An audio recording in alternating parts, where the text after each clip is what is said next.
Hello guys, അങ്ങനെ ഞങ്ങൾ കോൺഫറൻസിന് പോകാനായിട്ട് ഇറങ്ങിയിട്ടുണ്ട്. ട്രെയിനിലാണ് കേട്ടോ പോകുന്നത്. കൈയൊഴിഞ്ഞ വന്ദനയും കൂടെയുണ്ട്. അപ്പോൾ ഞങ്ങൾ പോകുന്ന വഴിക്ക് ഞങ്ങളുടെ ബസ് ബ്രേക്ക് ഡൗൺ ആയി. പിന്നെ ആ സമയം കൊണ്ട് ഞങ്ങൾ കറങ്ങി തിരിഞ്ഞൊക്കെ നടന്നു. പിന്നെ ട്രെയിനിലാണ് ഞങ്ങൾ പോയത്. അവിടെ ചെന്നിട്ട് കുറേ സംഭവങ്ങൾ അറിഞ്ഞു. ഞാൻ ഒന്നും വീഡിയോ എടുത്തില്ല, എല്ലാം ഞാൻ മറന്നുപോയി. പിന്നെ ഇതിപ്പോൾ പിറ്റേന്ന് രാവിലെ മധുരയ്ക്ക് എത്തിയതിന് ശേഷമുള്ളതാണ്. ഞങ്ങൾ റെഡിയായിട്ട് ഇറങ്ങിയിട്ടുണ്ട് കോൺഫറൻസിന് പോകാൻ. ഇത് അവിടെ നിന്ന് കിട്ടിയ കോംപ്ലിമെൻ്ററി ബ്രേക്ക്ഫാസ്റ്റാണ് കേട്ടോ. ബ്രേക്ക്ഫാസ്റ്റ് കോംപ്ലിമെൻ്ററി ആണ്, ബാക്കിയൊക്കെ നമ്മൾ തന്നെ നോക്കണമെന്ന് പറഞ്ഞിട്ടുണ്ടായിരുന്നേ. അപ്പോൾ എന്നിട്ട് ഞങ്ങളിതാ ബസ്സിൽ കയറി കോളേജിലേക്ക് പോവാണ്. നല്ല ഫുഡായിരുന്നു കേട്ടോ, അത് പറയാൻ പറഞ്ഞു. പ്രത്യേകിച്ച് കേസ് അടിപൊളിയായിരുന്നു ഗൈസ്. കോഫി ഉണ്ടായിരുന്നു, കോഫി അടിപൊളിയായിരുന്നു.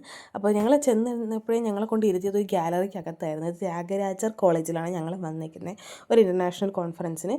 ഞങ്ങൾ ആദ്യമേ കൊണ്ടൊരു ഗ്യാലറിക്കകത്ത് ഇരുന്ന് അവിടെ നിന്ന് കാണാനൊക്കെ നല്ല ഭംഗിയായിരുന്നു കേട്ടോ. പിന്നെ ക്ലാസ് ഉണ്ടായിരുന്നു. പിന്നെ നമ്മൾ പണ്ടേ ക്ലാസ്സിലൊന്നും ശ്രദ്ധിക്കാറില്ല. അതൊക്കെ കഴിഞ്ഞ് ഞങ്ങൾ ഫുഡൊക്കെ കഴിച്ചതിന് ശേഷം ഫുഡിൻ്റെ വീഡിയോ എടുത്തില്ല. പിന്നെ ഞങ്ങൾ വൈകുന്നേരം തിരിച്ചിറങ്ങി. ഞങ്ങൾക്ക് ഇന്നായിരുന്നു പ്രസൻറ്റേഷൻ ഉണ്ടായിരുന്നു, പേപ്പർ പ്രസൻറ്റേഷൻ.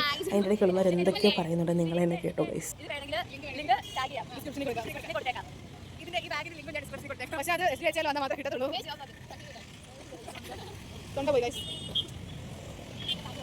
ഇത് ഇവിടെ ഉള്ള ഏതോ ഒരു അമ്പലമാണ്. ഈ അമ്പലത്തിൻ്റെ ഓപ്പോസിറ്റാണ് കേട്ടോ കോളേജ്. മധുര മീനാക്ഷി അല്ല, വേറെ ഏതൊരു അമ്പലമാണ്. ആ അമ്പലം ഇരിക്കുന്നത് ഒരു പോണ്ടിൻ്റെ സെൻറ്ററിലായിട്ടാണ് ഗൈസ്. അപ്പോൾ ഇത് സാറ, ഇതൊക്കെ ജൂനിയേഴ്സാണ് കേട്ടോ. നേരത്തെ സംസാരിച്ചതും ജൂനിയർ. ഞാനും വന്ദനയും മാത്രമേ ഉള്ളൂ ഞങ്ങളുടെ ക്ലാസ്സിൽ നിന്ന്. ബാക്കി എല്ലാവരും ജൂനിയേഴ്സും പിന്നെ ഞങ്ങളുടെ സീനിയേഴ്സൊക്കെ ആയിരുന്നു. അത് കഴിഞ്ഞ് ഞങ്ങൾ ആ പൊണ്ട സൈഡിൽ വന്നിരിക്കുകയാണ് ഗൈസ്.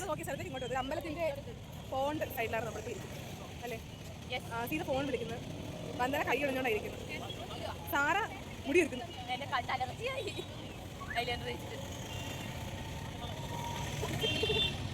സത്യം പറഞ്ഞാൽ ഞങ്ങൾ എന്തിനാണ് വെയിറ്റ് ചെയ്യണമെന്ന് വെച്ചാൽ ഞങ്ങൾക്ക് സാറന്മാർ പുറത്തിരിക്കാൻ പറഞ്ഞു. അതാണ് ഞങ്ങൾ ഈ ചുമ്മാ വീഡിയോയ്ക്ക് എടുത്ത് വായി തോന്നണയൊക്കെ പറഞ്ഞിരിക്കുന്നത്.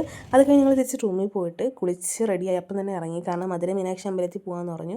എന്നെ കാണാൻ കൊള്ളില്ല കേസ്, അടിപൊളിയല്ലേ.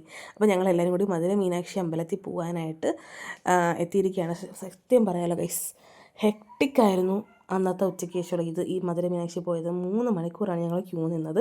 അതൊക്കെ കഴിഞ്ഞ് റൂമിലെത്തി. എല്ലാവരും കിടന്നു. കാരണം അത്രയ്ക്ക് ക്ഷീണം ഉണ്ടായിരുന്നു. കുറേ നേരം വെയിറ്റ് ചെയ്തതിൻ്റെ ഇതാണ്.